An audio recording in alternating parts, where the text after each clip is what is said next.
नमस्कार, आप देख रहे हैं समाचार टॉप 10। आज़ादी के अमर नायक नेताजी सुभाष चंद्र बोस की आज़ाद हिंद सरकार को 83वें स्थापना दिवस पर प्यारेलाल शर्मा स्मारक भवन में भव्य समारोह का आयोजन किया गया। मुख्य अतिथि डॉक्टर गगनदीप बख्शी ने नेताजी के साहस, त्याग और आज़ाद फौज के महत्व पर प्रकाश डाला। वरिष्ठ अतिथि सुशील पंडित ने कश्मीरी पंडितों की पीड़ा और आत्मरक्षा को महत्व पर जोर दिया। कार्यक्रम के अध्यक्ष श्री अजय गुप्ता वासु ने बलिदान और देशभक्ति का संदेश साझा किया। युवा वक्त श्री दीपक शर्मा ने कार्यक्रम को संचालन किया।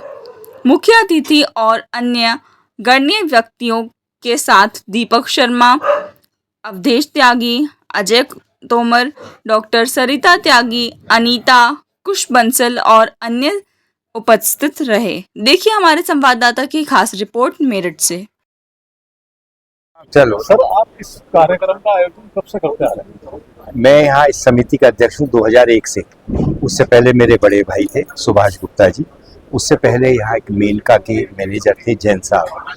सन 66 में उन्होंने नेताजी का जन्म दिवस मनाना शुरू किया और नेताजी समारोह समिति, इसका नाम कब नामकरण हुआ मुझे नहीं मालूम, लेकिन मेरे से पहले मेरा परिचय राष्ट्रवादी हिंदू होने के नाते यही मेरा परिचय है।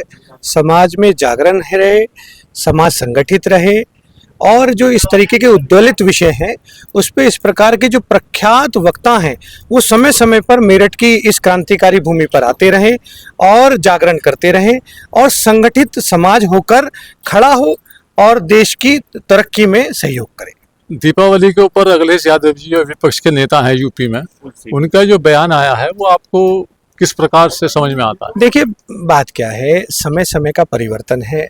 एक समय होता था जब सैफई में नृत्यांगना नृत्य करती थी और भोंडापन उसके अंदर प्रदर्शित होता था और समाजवादी पार्टी के लोग उस नृत्य का आनंद लेते थे। आज समय बदला है। आज राजा राम पुनः अयोध्या धाम में स्थापित हैं, प्राण प्रतिष्ठा हुई है प्रधानमंत्री जी के द्वारा और वो इस बात से विचलित हो गए कि कैसे विश्व रिकॉर्ड बन जाता है, कैसे 36 लाख दिए जल जाते हैं।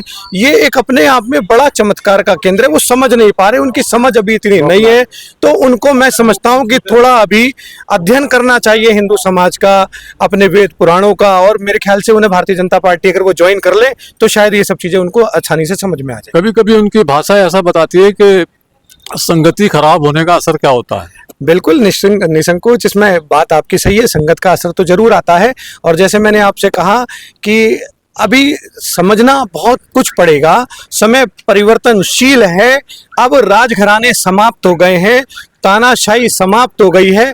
अब जनता स्वयं निर्णय लेती है और यशस्वी प्रधानमंत्री नरेंद्र मोदी जैसे लोग अब इस देश का नेतृत्व करते हैं। पूरा विश्व आज भारत की ओर देख रहा है। उत्तर प्रदेश के सूबे के मुखिया आदरणीय योगी आदित्यनाथ हैं, जो किसी भी प्रकार का अगर कोई षड्यंत्र होता है या देश विरोधी या राष्ट्र विरोधी कोई भी ताकत होती है तो उसको कुचलने का पूरा दम रखते हैं। तो अब शायद उनको इस बात को स्वीकार कर लेना चाहिए कि सत्ता अब बदल गई है।